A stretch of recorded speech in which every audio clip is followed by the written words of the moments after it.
Goodness me. Oh my goodness. What have I just witnessed? Aston Villa 3, Newcastle nil. Now, this week I did an interview on rivalries with a fantastic lad, Freddie Bunn, London Mags. And we were chatting, and in the comments there was one or two Newcastle fans getting involved, saying that Villa, just a small club in the shadow of Newcastle. Well, look, I'll tell you what happened today. Aston Villa clambered out of the shadow, out of those cold shadows, clambered out into the light, looked up into the sky, took Cameron Archer's bow and arrow, saw a flock of magpies, fired that arrow into the air, and those magpies came crashing down to earth with a thud. Oh my goodness. Is that the best performance I have ever seen from an Aston Villa team? Now, that could be overstating it, but I am just in disbelief at what I've witnessed. Today, against Newcastle, was something of an acid test. They have been fantastic this season. I think they've overachieved a bit, given their squad. But for Villa to turn up against the side who've won 4 in a row, rocking, third in the league, just beat Man United 2-0.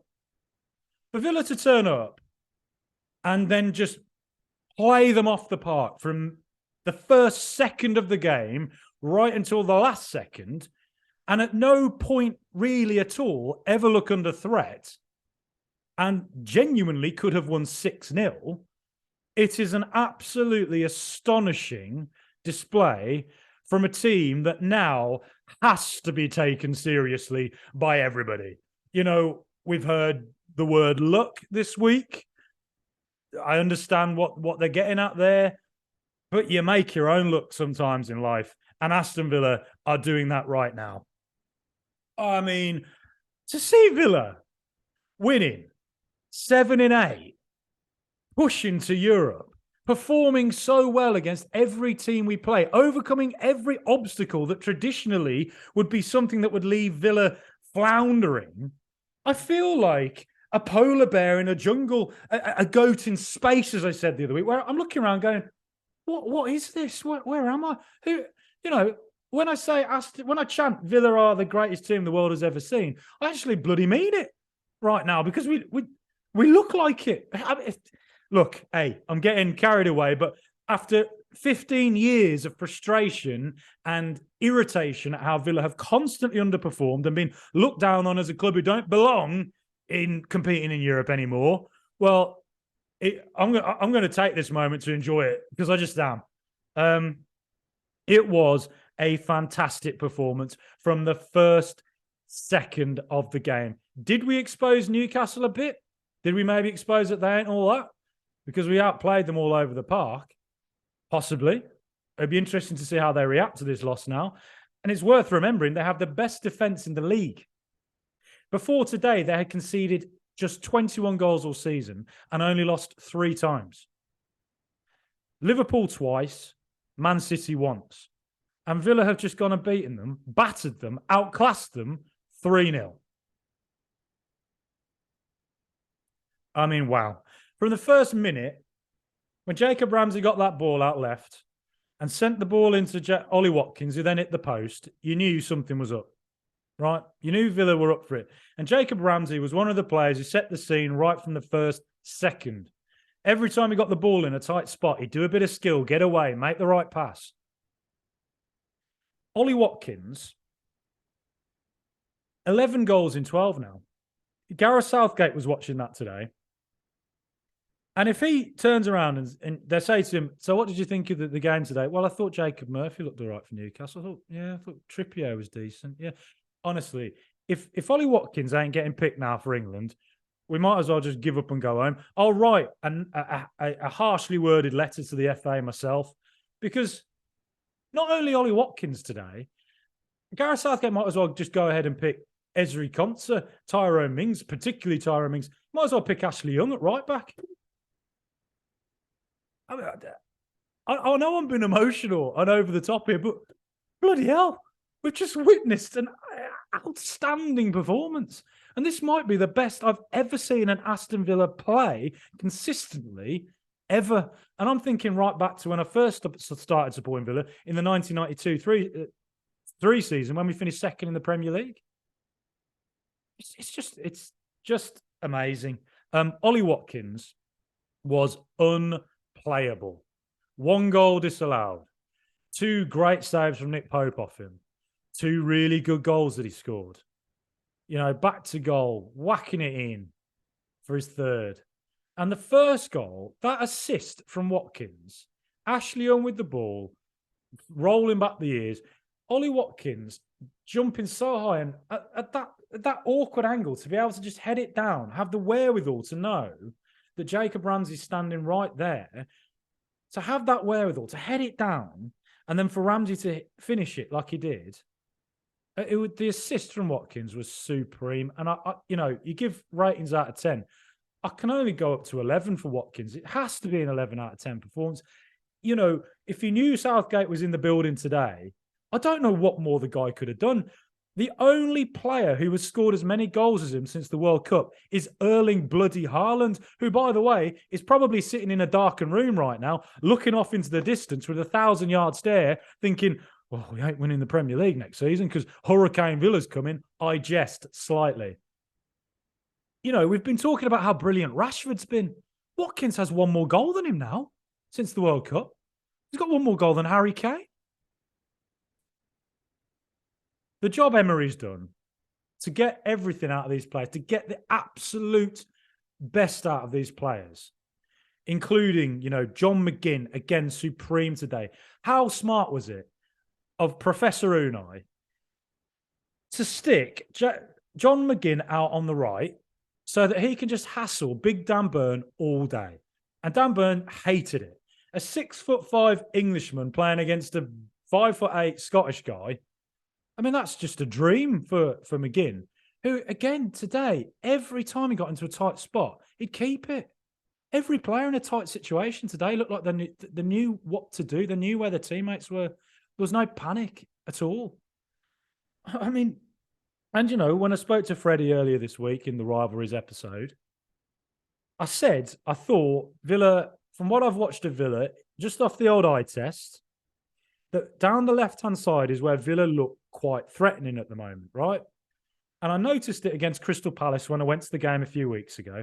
And what I saw was that when Mings would come forward with the ball, he'd have options where he'd pass it to Moreno. Moreno would push forward and he'd have a nice triangle worked with Ramsey coming deep, Douglas Luiz right there.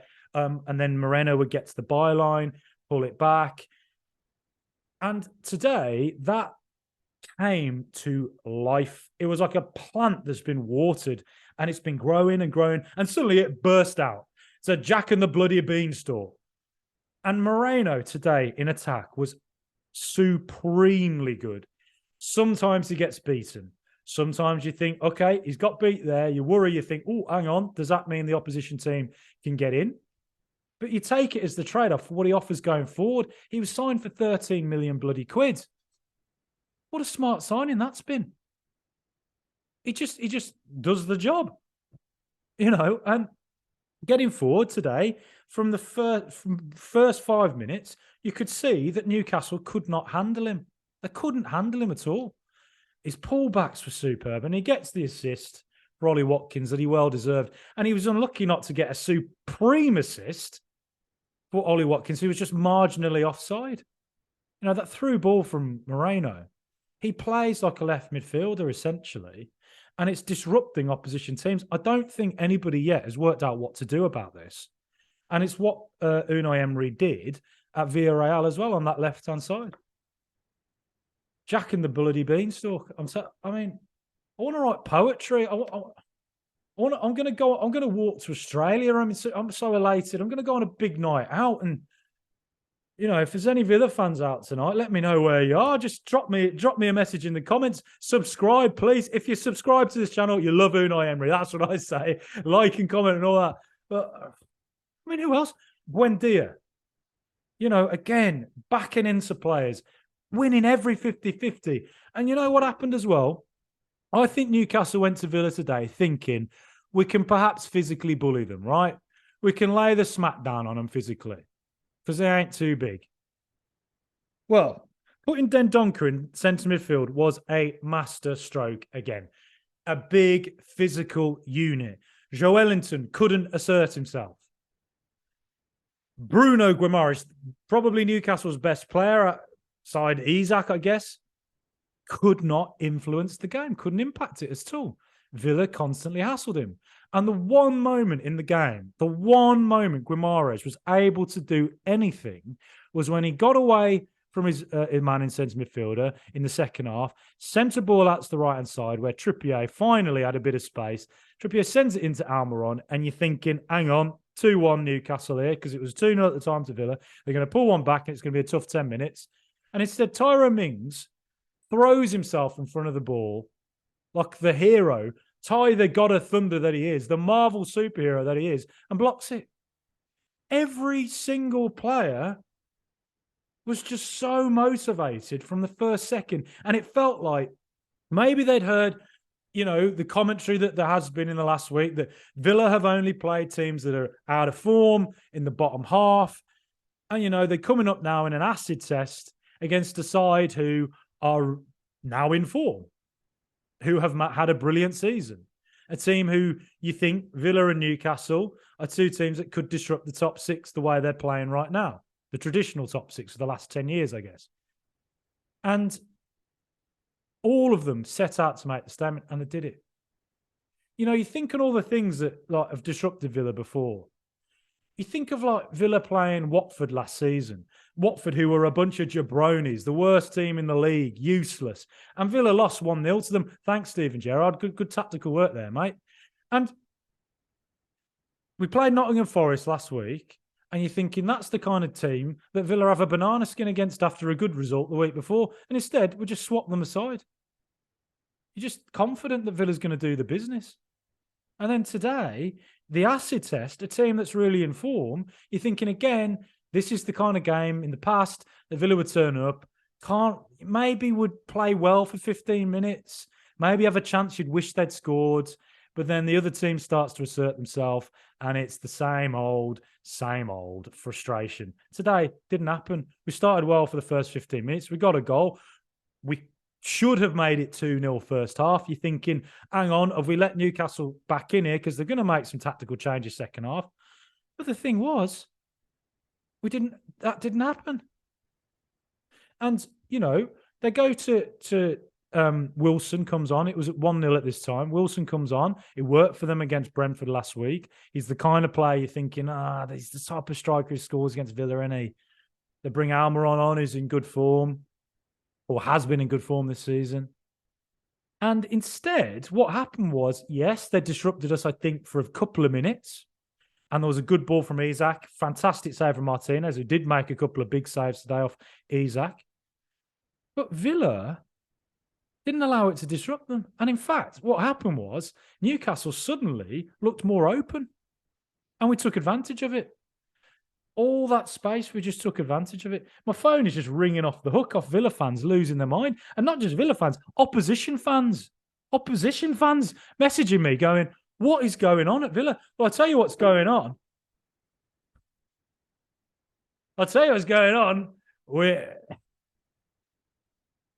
Honestly. I mean, I even made some notes because I'm such a nerd. I actually made notes on the back of an envelope. I mean, what else was there? Newcastle tried to press Martinez at the start. Distribution, excellent. There's been questions sometimes of his distribution. We all know he's the best goalkeeper in the world. There ain't anything to question about the man who finally won Argentina a World Cup.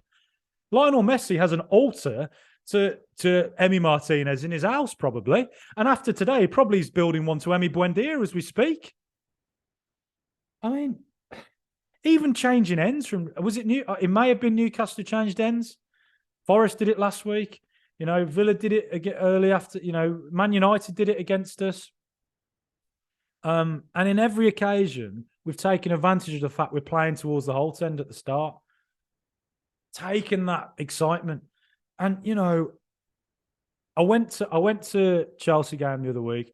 Going to Brentford next week. See you there. And the excitement among the Villa fans, you just feel there's momentum there. I think I've gone down in my seat here. Even my seat just can't take it. You feel the excitement. And I'm sorry if I sound like I'm being over the top. I'm sorry if I sound like I'm being emotional. But screw it. I don't care. So what? This has been building for 30 years of my life to finally watch a coach who you fully believe knows what the hell he's doing and is willing to say, there ain't a top six. It's willing to look at teams like Atletico Madrid in Spain, who everybody laughed at for years, who then went on and guess what? Won La Liga and got to a Champions League final. Who'd have believed that 10 years ago? Looks at Tottenham, a team everybody laughed at for years, who broke into the top four, stayed there, almost won the league, haven't quite won a trophy, got to the Champions League final, disrupted the apple cart. It can happen with good coaches, good management, a fan base that believes and players that fully believe. Villa's squad today, look at us. Look how light we were. Ashley Young playing at right back. Kamara not there. Cash not there. Did it matter? Hell no. Honestly, I'm skipping in my mind here. I'm writing poetry. I'm writing the complete works of Shakespeare to Unai Emery. Unai, you are the apple of my eye. Why? I used to sigh. Now I cry with joy. Oh, my goodness. Oh, my goodness. And I tell you what, those Newcastle fans who were being a bit naughty in the comments under that rivalries episode, I was on TalkSport today, a Newcastle fan. I'm telling you, look, great fan, but look, I do like Newcastle fan. It's all good laughing it. But, you know, those comments I got about Villa being a small club in Newcastle's shadow. Well. I don't know about that. You know, Jacob Ramsey, he saw his brother scored last night for Middlesbrough. And he was like, I ain't having that. I'm scoring too. What a time to be a Villa fan. What a time to be an Aston Villa fan. Please comment below. Let me know what you think. How far can Aston Villa go with Professor Unai Emery, who I'm getting a tattoo of on my face right now? I'm getting a tattoo of it right there. Might get it done tonight. Ollie Watkins right here. Oh.